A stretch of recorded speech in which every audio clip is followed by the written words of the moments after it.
چھوٹے چھوٹے جو کائنات کے حصے ہیں وہ بھی اللہ تعالیٰ کی قدرت کو ظاہر کرتا ہے. اللہ تعالیٰ کی قدرت کہنا شاعری راشد الخیری یہ کہنا چاہتے ہیں اللہ تعالیٰ کی ذات کے جلوے ہمیں ہر ایک شے میں، ہر چھوٹی بڑی شے میں، ہر چھوٹی سے چھوٹی اور بڑی سے بڑی شے میں نظر آتے ہیں. آگے شعر نمبر 14 ہے. شعر نمبر 14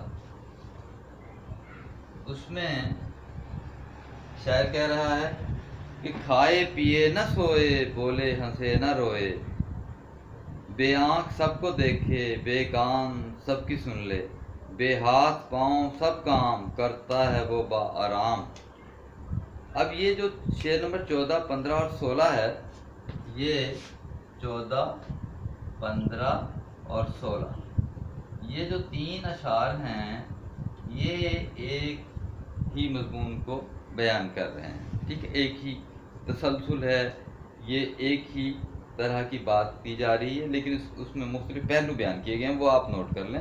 میں آپ کو آہستہ آہستہ بتا دیتا ہوں.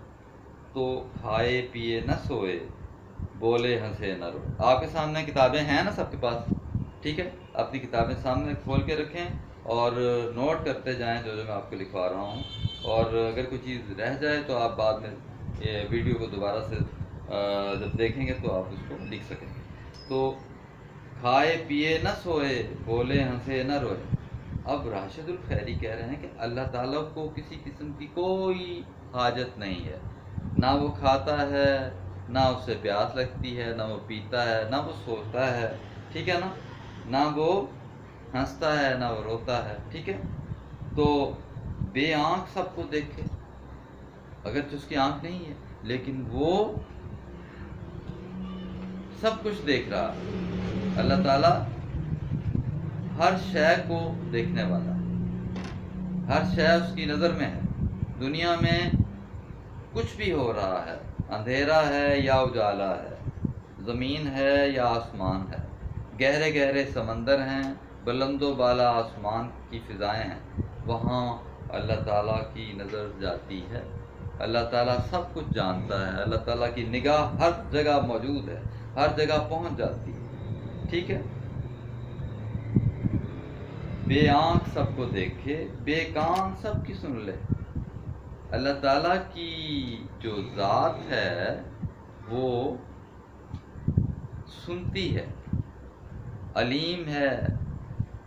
ٹھیک ہے، وہ ہر چیز کا علم بھی رکھتی ہے اور وہ ہر شے کو سنتا ہے، وہ ہر ایک کی دعا کو سنتا ہے.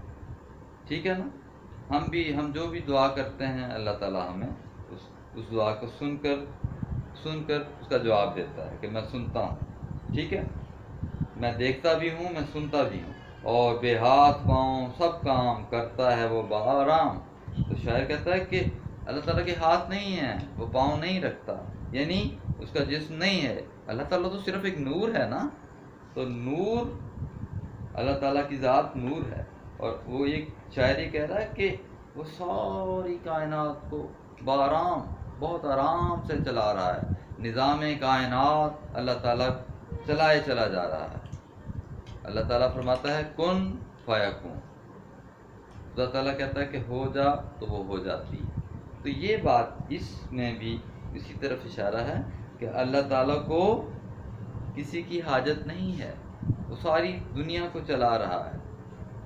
تو آپ کو معلوم ہے کہ قرآن شریف میں بھی اللہ تعالیٰ نے فرمایا ہے کہ اللہ تعالیٰ کو نہ اونگ آتی ہے، نہ اسے نیند آتی ہے. ٹھیک ہے نا، یہ ان اشعار میں بھی یہی بات راشد الخیری نے یہی نکات بیان کیے ہیں کہ اللہ تعالیٰ سب کچھ جانتا ہے، وہ ہر چیز سنتا ہے، وہ ہر چیز کو دیکھتا ہے. ٹھیک ہے نا، وہ ساری کائنات کو چلا رہا ہے اور یہ سب کچھ وہ بآرام کیے جا رہا ہے. مراد کیا ہے؟ وہ آسانی سے اس کائنات کو چلا رہا ہے، اس کو کائنات کو چلانے میں کوئی دشواری پیش نہیں آتی.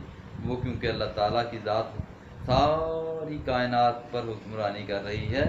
وہ کائنات چاہے سمندر کی گہرائی میں ہو یا آسمان کی بلندی پر ہو یا زمین کے اوپر ہو، اللہ تعالیٰ اس کو اپنی طاقت سے چلا رہا. اللہ تعالیٰ قدرت رکھتا ہے ہر ایک کام پر. ٹھیک ہے جی، یہ میں نے آپ کو جو اشعار ہیں شعر نمبر 14، 15 اور 16 کی تشریح بیان کر دی۔ اس کے بعد شعر ہے 17واں، جو 17 نمبر ہے، ممکن نہیں کسی سے، ممکن نہیں کسی سے تعریف اس کی لکھے، ممکن نہیں کسی سے تعریف اس کی لکھے۔ تو شاعر یہ یہاں پہ اس بات کا اظہار کر رہا ہے کہ دنیا میں کوئی بھی ایسا نہیں ہے جو اللہ تعالیٰ کی حمد بیان کر سکے، اللہ تعالیٰ کو، اللہ تعالیٰ کی صفات بیان کر سکے، اس کی خوبیوں کو بیان کر سکے۔ یہ ناممکن ہے کہ وہ اللہ تعالیٰ کی صفات، اس کی حمد، اس کی تعریف کو لکھے، ٹھیک ہے نا، یہ ممکن ہی نہیں، ٹھیک ہے۔ تو اس کے بعد شعر نمبر 18 ہے کہ اس میں شاعر یہ کہتا ہے کہ شعر نمبر 17 بھی ہو گیا ہے اور شعر نمبر 18 ہے کہ اس میں وہ یہ کہہ رہا ہے کہ توصیف اس خدا کی کیا لکھے مشت خاکی، مشت خاکی مٹھی بھر خاک، مراد کیا ہے؟ انسان۔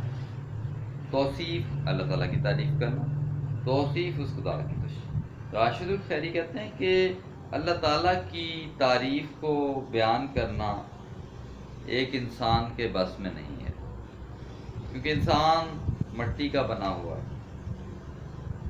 اس کے لیے یہ ناممکن ہے کہ اللہ تعالیٰ کی تعریف کو قلم سے بیان کر سکے، وہ اس قابل ہی نہیں ہے کہ وہ لکھے، اللہ تعالیٰ کی تمام صفات کو، اس کی تعریف جو ہے اس کو بیان کرنا اس کے لیے ممکن نہیں ہے۔ تو وہ اپنی اس کمزوری کا اظہار کر رہا ہے کہ میرے جیسا انسان کس طرح اللہ تعالیٰ کی ذات کے بارے میں کچھ لکھ سکتا ہے، ٹھیک ہے نا۔ اللہ کی تعریف کو بیان کرنا، اللہ تعالیٰ کی ذات کی تعریف کرنا، اس کی حمد کو بیان کرنا ناممکن ہے۔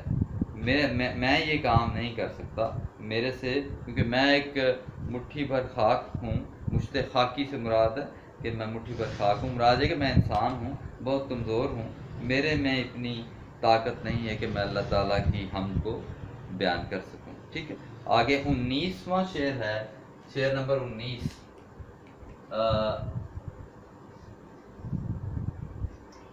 اس میں دیکھیے، مذکور جلوائے ذات چھوٹا سا منہ بڑی بات۔ اب یہ چھوٹا سا منہ بڑی بات یہ محاورہ ہے، ٹھیک ہے نا، کہ چھوٹا منہ بڑی بات، کہ مذکور کہتے ہیں ذکر کیا گیا، جلوہ ذات اللہ تعالیٰ کی ذات کا جلوہ۔ تو شاعر یہ کہہ رہا ہے کہ اللہ تعالیٰ کی ذات کے بارے میں بیان کرنا، اللہ تعالیٰ کی ذات کے جلووں کا ذکر کرنا بالکل ایسے ہی ہے جیسے چھوٹا منہ بڑی بات، جیسے کہتے ہیں کہ چھوٹا منہ بڑی بات، مراد یہ ہے کہ میں کوئی حیثیت نہیں رکھتا، میری کوئی حیثیت نہیں ہے۔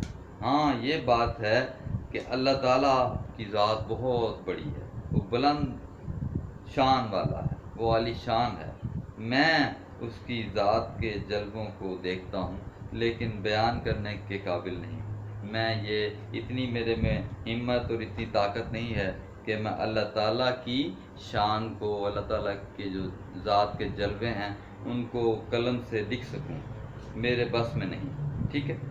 آخری شعر اب دیکھیے، شعر نمبر 20 میں آخری شعر ہے،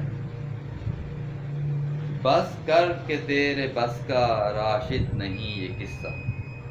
راشد الخیری اپنے آپ سے مخاطب ہو کر کہہ رہے ہیں کہ اے راشد، تو اللہ تعالیٰ کی حمد بیان کر رہا ہے، تو اللہ تعالیٰ کی ذات کی تعریف لکھ رہا ہے، تو نہیں کر سکے گا یہ تعریف، تیرے بس کی یہ تعریف لکھنا تیرے بس میں نہیں ہے، تیرے اختیار میں نہیں ہے، تو بس کر دے، مراد یہ کہ اب تو لکھ نہیں سکتا، کیونکہ اللہ تعالیٰ کی ذات اتنی وسیع ہے، اتنی اس کی خوبیاں ہیں، اتنی اس کی اللہ تعالیٰ کی شان ہے، کس پہلو کو تو بیان کرے گا، یہ تیرے بس میں نہیں ہے، تو ایسا نہیں کر سکتا، تیری عقل محدود ہے، تیری سوچ محدود ہے، تو یہ نہیں کر سکتا کہ اللہ تعالیٰ کی شان کو بیان کرے، یہ تیرے بس کی بات نہیں ہے۔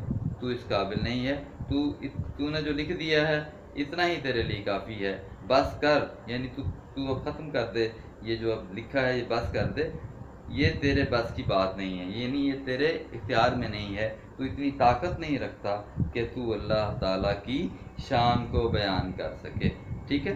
تو ایک بات جو آخر میں آپ کو بتا دیتا ہوں کہ آخری شعر میں دیکھیں اس نے اپنا نام استعمال کیا ہے، ٹھیک ہے۔